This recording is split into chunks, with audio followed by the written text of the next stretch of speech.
Dowie here, ESBR Boxing. Delighted to be joined by none other than Wolverine this time. So we've had Darth Vader, we've had Wolverine, we've had Superman, we've had all sorts on the channel. Obviously, the man under the mask, Brandon Scott. Brandon, talk me through the Wolverine Gap. What's happening here? Well, Kieran Gethin, obviously me and Kieran are close. We speak all the time, and he loves Deadpool, and he said to me, "Oh, would you mind helping me with the ring walk?" And I said, "No problem." And obviously, Wolverine and Deadpool, if you're a nerd, you understand Wolverine and Deadpool are very close. So you come up with the idea that I walk out with him as Wolverine.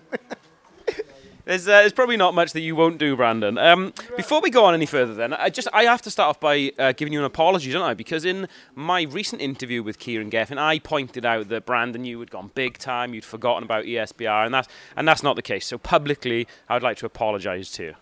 Well, to be honest with you, I never really thought I'd see myself at the small hall shows again, but no, that's a joke, that's a joke. But no, I'm just having fun, you know. People always say, oh, I've had a lot of, obviously, hate lately. Way more positive, but I've had hate. People saying, oh, he's an idiot, he's doing this. Look, I'm just having fun. I'm a nerd. I'm not hiding who I am for nobody. You know me more than anyone. You see me on camera, off camera. Underneath this costume here, I've got a Star Wars tattoo now for where I spent my fight purse on. You know, I'm just being me. I'm not hiding who I am for nobody. And, like I said, I love the small shows. And, tell you what, right, so since we last spoke, obviously the Matchroom Contract has come through. You had to do a lot of stupid stunts to sort of get a bit of exposure, but that's the game. We know how it works. Let me throw some of that hate at you, because I've seen it, you've seen it. Yeah, absolutely. I started it. Brandon, it's all scripted idiocy just to try and generate attention. Cool. No, but this is what I mean. People can think that, and I'm like, okay, but it doesn't faze me because you walk into my bedroom and the first thing you will see is a massive Star Wars poster. You go to my nerd corner, which I advertise all over my Instagram. I've spent thousands of pounds with collectibles. I've got lightsabers, Star Wars tattoos. People can say it's fake, but I don't care. Do you know, like, if you knew something was true and someone from the outside said it was fake, but you knew it was true, you wouldn't care, would you? I don't care if people think it's fake. I'm being me. I'm having fun. You know, people are saying I'm an idiot and I'm almost becoming a bit of a meme. Look, I don't care. My only two goals are to win and to have fun on the way. Tonight, I had more fun than probably anyone in the building. I love tonight, but I still do my training. I still train twice a day, harder than anyone. I train hard. So why does me on just because I'm doing this, I'm being me and I'm being a nerd on the outside, I'm not your stereotypical boxer that's just a bit, I don't want to say bland, but straightforward and just a bit more mild. I'm different, so people will instantly either like or hate, like or not like that. I'm not, a lot of boxers, you can't love or hate them because I'm looking forward to my next fight. Yeah, you know, seeing where the future goes. Well, I will openly tell you I'm going to be a world champion. I will openly tell you I train harder than anyone. I will wear a Wolverine costume. But does that really... You see me on camera, you see me off camera, on camera, in boxing, out of boxing. You answer, Dewey. Am I fake? Am I a bad person? You know?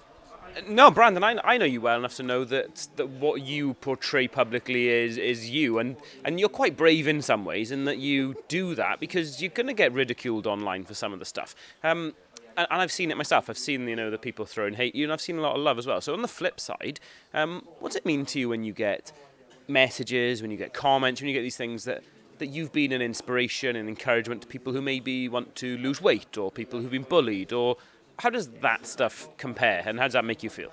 Well, like I said to you off camera earlier, do you know, I get loads of messages. I get so many messages a day, and I love that. But maybe, let's just say 95 of them are normal, good comments. Like, yeah, great boxer, which I'm very grateful for them. The 5 negative comments will instantly stand out more to me. It's like, if you're about to go on holiday and you're looking at a hotel and there will be 9 really good reviews, but then there's 1 bad review. You're like, oh my God, is that true? You've almost forgot about the nine positive ones. The bad ones will instantly stand out more to me. But it's both touched and broke my heart with the amount of messages I've had. You know, I'm not a very serious person. I find it hard to be serious. I find it hard to take life serious almost. But I've had a lot of messages of people saying to me, how much I've helped them. Like they've been really badly bullied. They've been struggling a lot with mental health, and I don't even know these people. I'm not saying it's like I don't know them. I mean, I've never spoke to them, and they're saying to me that just by listening to my story and just by seeing me being me and showing that it's okay to be different, they're saying that I've helped them a lot, and that genuinely does touch my heart, but it breaks it just as much. You know, I want to show people I haven't got an agenda. I'm not political. But if I did have to pick a way, I would say it's okay to be different. I'm the furthest thing you could probably pick from a boxer. I'm a nerd. I'm not particularly strong and hard looking. I've got Tourette syndrome, you know. But I'm fine with that because I know what I have to do. You know, I'm being me. It's okay to be different. It's okay to stand out. So the messages I've had of people, it both makes and breaks me, I'll be honest. But I've come to the conclusion that this is normal for me now, so I'm going to have to get used to it. Yeah, and again, I talk about being brave and putting yourself out there. You've said a lot there, but let's move on a little bit. Let's look at the Matchroom stuff, right? So the Matchroom stuff was a real goal for you in a lot of ways. You have your career goals. You talked about being British champion. You talked about being world champion. You talked about it ends in Vegas, baby. Before that, one of the goals was, you know, to secure yourself a good promotional deal. You're a Matchroom fighter now, so. So you're a millionaire now, yeah? And life is easy, and you don't really have to focus on the boxing because you've done it all, yeah? Is that how things are? Well, no, but firstly, I would like to say in an interview that we did before the Matchroom show, and we did in my old amateur gym, did I or did I not tell you I was going to steal the show? Did I or did I not tell you I was going to steal the show? But no, look, people, this is, again, I'm not saying people don't message me this, but I've had so many messages of, like, everyone's almost like I've made it now. This Matchroom contract don't mean shit. It does. It's great, but all it means is I've now got a platform to perform on. That's all it means. The training doesn't change. Nothing changes. I will admit I'm more honest than anyone. For about a week after the when I first got signed, I was a bit like thinking I was Billy Big Bollocks. I was like, yeah, walking around thinking I'm this. And my dad told me straight away, Brand, get your eye off that, man. This means nothing. Now the hard work begins. He said, this doesn't mean anything. And I thought, you know what, he's right. I'm going to get back on it. What securities does it bring, right? I'm not going to ask you about money and how much Eddie Hearn's giving you and so on. Oh, so have you got a fan in the corner yet? I'm not going to ask you what Eddie Hearn's paying you and all that sort of stuff, but does the sort of security of, say, a consistent fee that's going to come in mean that you can focus more on your training, a little bit less on the tickets, a little bit less on other aspects that people maybe don't see about boxing life? Well, yeah, anyone who's boxing knows that selling tickets is probably as important as the fighting. If you can't sell tickets, you won't be able to get on shows and you won't be able to sell yourself. I'm fortunate enough that I've always been able to sell good tickets because I've got such a good community to back me, and I will openly say to every single person that comes to support me, I can't thank you enough, because without them, I'm nothing. That's another reason why I do all the things I do, in a way, is to entertain people, because I know it's the least I can do to them, spending their hard-earned money just to come watch me do something I love. But with the ticket sales, yes, I have. I don't. Obviously, I can't talk about the money, but I have a set purse of money now. But you know, money. I don't care about money. Money means nothing to me. All it means now is I can, instead of it being, I have to sell tickets to get on a show. Now it means I just get to get people to come and watch me. It's the difference. It's not I have to sell tickets. I get to sell tickets now. It's a lot less stress on me, but exactly the same will go. I will use this fixed money I have to pay for the buses to people to come watch me, to discount kids, discount children who can't really afford to come watch me, that want to come watch me. I'll discount the money for them to make the experience of coming to watch Brandon better for everyone, because I'm not in this for money. I'm not in this for Instagram followers. I'm not in this for fame. People may think it because of the shit I do. This is just because I'm having fun. I want to do this. This is me having fun. I want to win, and I want to have fun. The two things I want to do. And I want everyone else to be on board with me. I'm not Brandon Scott. We are Brandon Scott, if that makes sense. I'm a big group of people. So I will leave that there. Cool. Just quickly moving on then. So, look, nobody signs a lifetime contract. You don't have this, like, golden contract where, you know, you're stuck now with Matchroom and Eddie Hearn for the rest of your life, win, lose, draw, whatever. So, and I'm not privy to any information here, but Eddie Hearn obviously has a plan for you. Let's say that he's got you X number of fights over the next 2 years.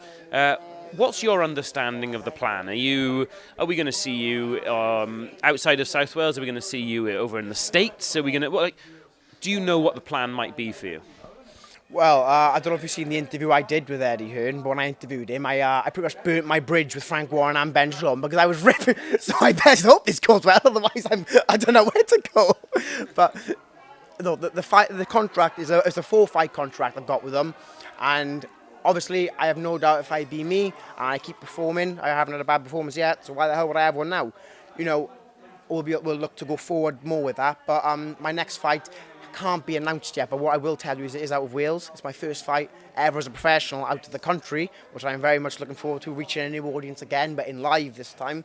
So now that a lot of my plan, I've had 5 fights.